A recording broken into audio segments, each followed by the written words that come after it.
Here is the executive director, I think, of the BC Civil Liberties Association is calling for violence, says Nico Slobinski.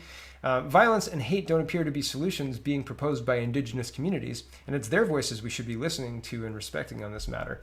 Yeah, I agree with that, but here is Hershaw Walia, and she says, burn it all down in response to Vice World News reporting 2 more Catholic churches have been torched in Canada amid ongoing reports of more than 1,000. Well, there's more to that headline, so we'll get to that in just a minute. I've got more reporting on this. Lots of responses. Incitement to violence based on hatred of religion by civil rights advocate in Canada. We can expect authorities to ignore this. Meanwhile, they arrest Christian pastors up north. Is this white supremacy? If somebody like, not me, but somebody on Twitter who was outspoken or whatever, celebrated the burning of somebody's, not even like a civil rights or somebody who fights for civil liberties or whatever, like this Hershaw person, if their place of worship, their yoga studio or something got burned down, I don't know, whatever, right? Like, who knows what they worship? Something that was important to them. If they celebrated, if this fictional character celebrated them, they would be lambasted in the press. They would be absolutely dragged through the mud. They'd be called white supremacists and all sorts of names. They would be destroyed. But this person can celebrate Christian churches burning and say, burn them all? Burn it all down? Burn it all down? Really? Isn't that inciting hate and violence? Isn't that a crime? Wouldn't you get arrested if you were doing the same thing? Burn down all the yoga studios, right? Like, you'd get arrested for that if that was a real thing, and it's certainly not. I'm not advocating for violence, to be very clear. I don't think that anything should be burned down. I think the rule of law should be supreme. And if you commit arson, regardless of your motivations for committing arson or pulling down a statue, you should be treated as somebody who's committing a crime, right? Here is Adrian Vermeulen. I probably got that wrong. He says, Canadian activists and academics, but I repeat myself, having a very normal one about systemic arson of Catholic churches. So they're having a conversation about systemic arson. I hate Christianity in general, she says, but I really hate Catholicism. So seeing those Canadian churches on fire makes me all fuzzy inside. These people are sick, right? These are not healthy people, right? Heidi Myers is responding to Darlene saying, I've been avoiding Twitter, but this brought me back. Anyone else question this statement by the executive director of the BC Civil Liberties?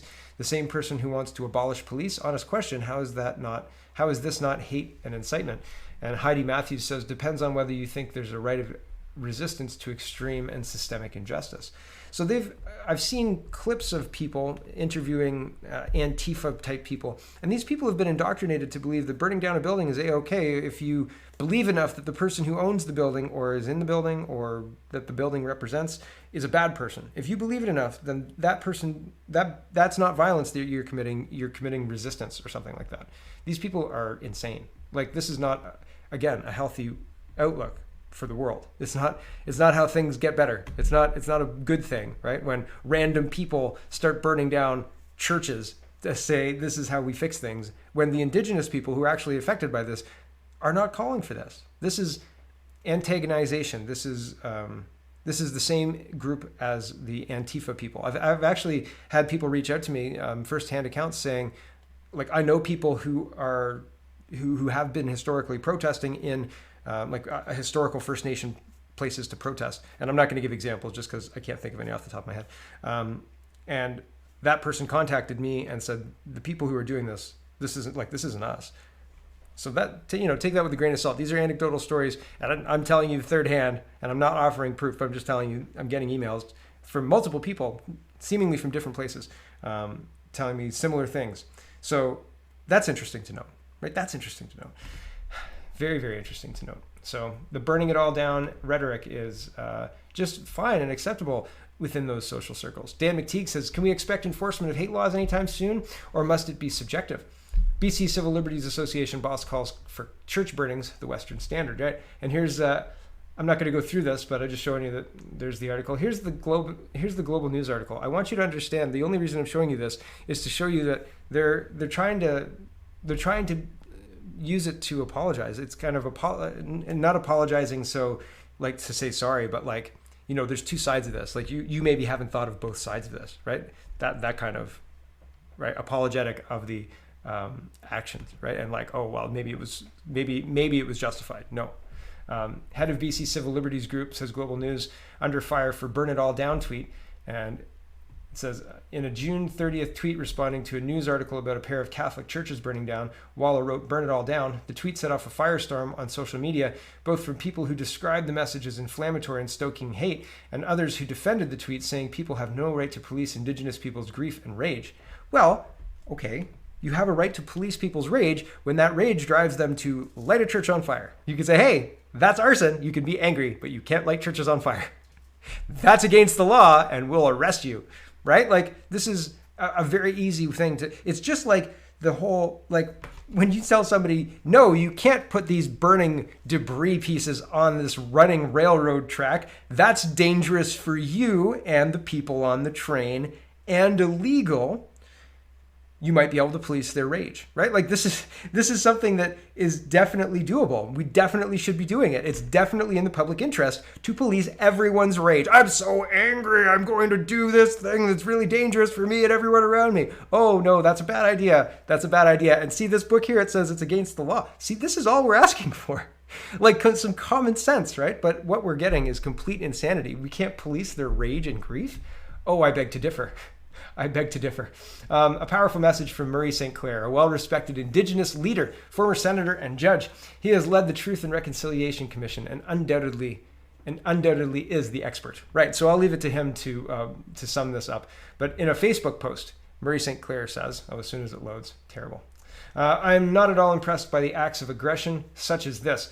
The people who commit these acts and those who condone them need to understand how much they set back any chance of moving the dialogue on changing the bad relationship we have forward. Do you think that this is going to help? Of course you don't. That's not why you did it. You may have been instigated by those who want nothing to do with changing the relationship.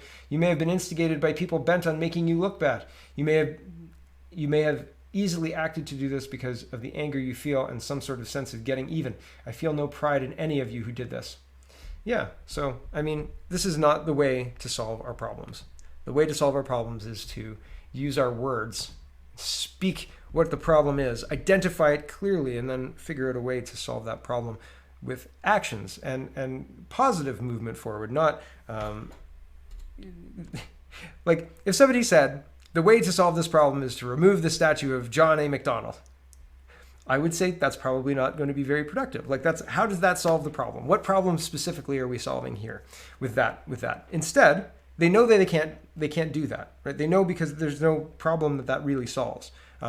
He's offensive to me. Oh, well, he's not offensive to a whole bunch of Canadians who really appreciate Canada. So, I mean, I guess you'll have to agree to disagree and continue to look away when the statue comes into view, right? Maybe avoid that street, right? This is easy, right? Well, it's so offensive, I'm going to get ropes and stuff. Well, we're going to arrest you then, right? But they didn't. So they're just letting this happen and then bowing to the mob. And it's not helpful, right? This is not a way to solve problems. So the reason they do that is because the reason the mob does that is because they know that they would never win in a rational argument, right? And if they haven't completely usurped the town council and all of the people in it, then they won't win a rational argument. So they don't need to win a rational argument. All I have to do is get a couple of thousand people to show up and say, yeah, we're super angry about Canada Day. And then they put the statue in a shed and don't talk about it anymore because it's politically toxic. But it's garbage because I think that those things are paid for, just like the Antifa riots were paid for. Lots of money, lots of tax dollars through NGOs. I'm sure it's us paying for it.